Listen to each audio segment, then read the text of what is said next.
You can roughly locate any community in the world, somewhere along a scale running all the way from democracy to despotism. One to the democracy end, another somewhere in the middle, and a third. Let's find out about despotism. This man makes it his job to study these things. Well, for one thing, avoid the comfortable idea that the mere form of government can of itself safeguard a nation against despotism. Germany, under President Hindenburg, was a republic. And yet in this republic, an aggressive despotism took root and flourished under Adolf Hitler.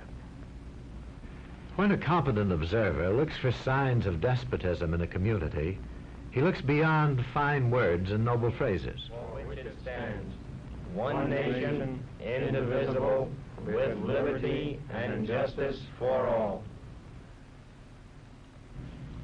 Many observers have found that two workable yardsticks help in discovering how near a community is to despotism: the respect scale and the power scale. A careful observer can use a respect scale to find how many citizens get an even break. As a community moves towards despotism, respect is restricted to fewer people.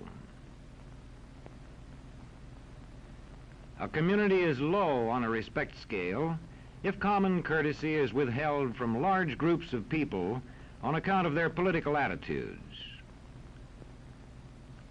If people are rude to others because they think their wealth and position gives them that right, or because they don't like a man's race or his religion.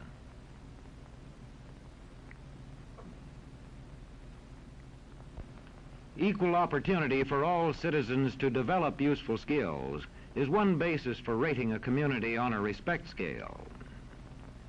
The opportunity to develop useful skills is important, but not enough. The equally important opportunity to put skills to use is a further test on a respect scale.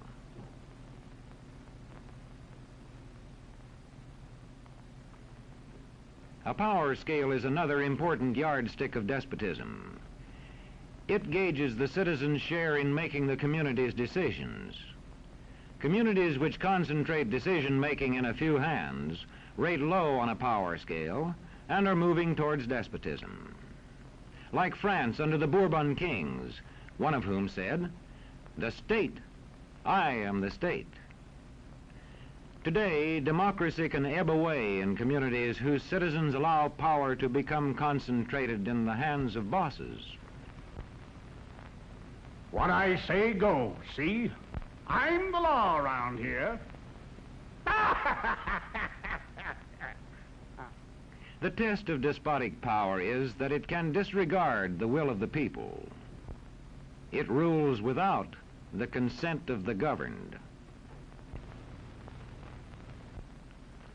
Look beyond the legal formalities of an election in measuring a community on the power scale to see if the ballot is really free. If the citizens can vote only the way they're told, a community approaches despotism. When legislatures become ceremonial assemblies only and have no real control over lawmaking, their community rates low on a power scale.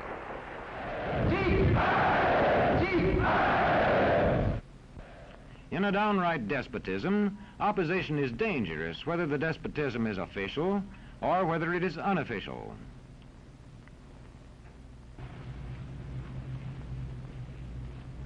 The spread of respect and power in a community is influenced by certain conditions, which many observers measure by means of the economic distribution and information scales.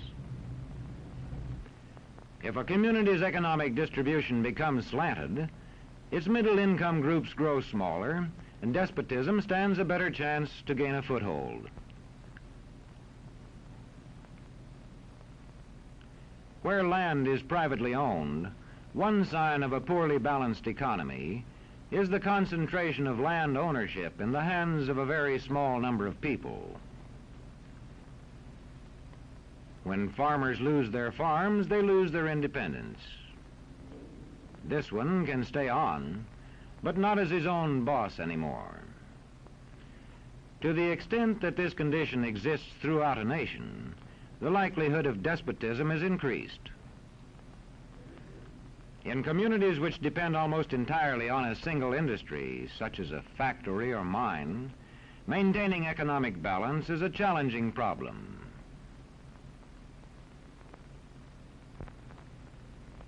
If this condition exists over the nation as a whole, so that the control of jobs and business opportunities is in a few hands, despotism stands a good chance.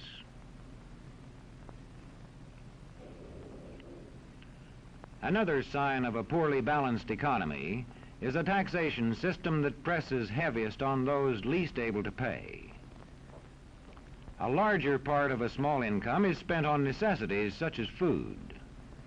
Sales taxes on such necessities hit the small income harder. In the days of the salt tax, feudal despotisms were partly sustained by this and other effects.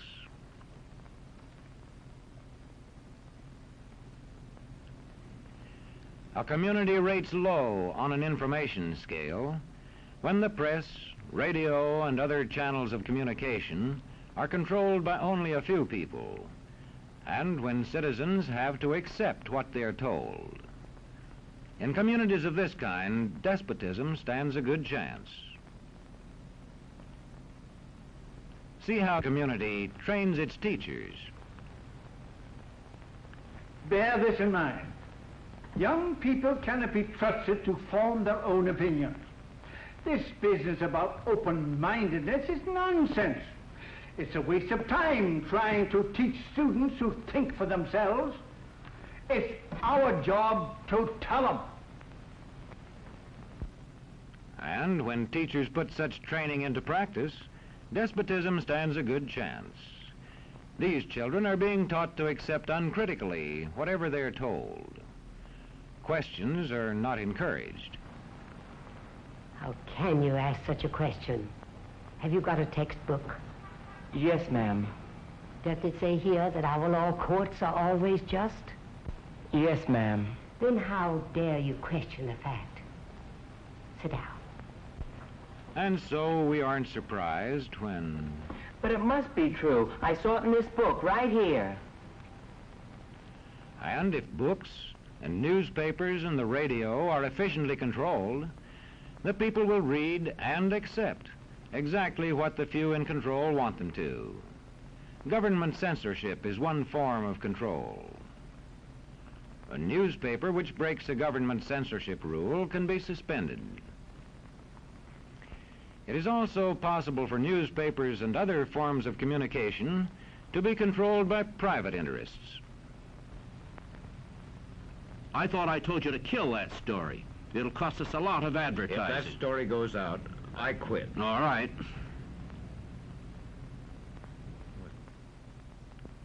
What sort of community do you live in? Where would you place it on a democracy-despotism scale? To find out, you can rate it on a respect scale and a power scale.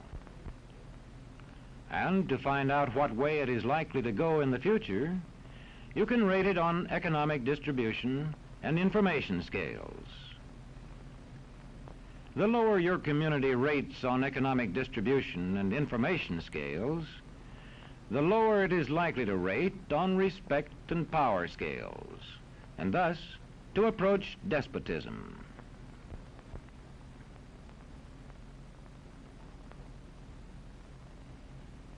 What happens in a single community is the problem of its own citizens.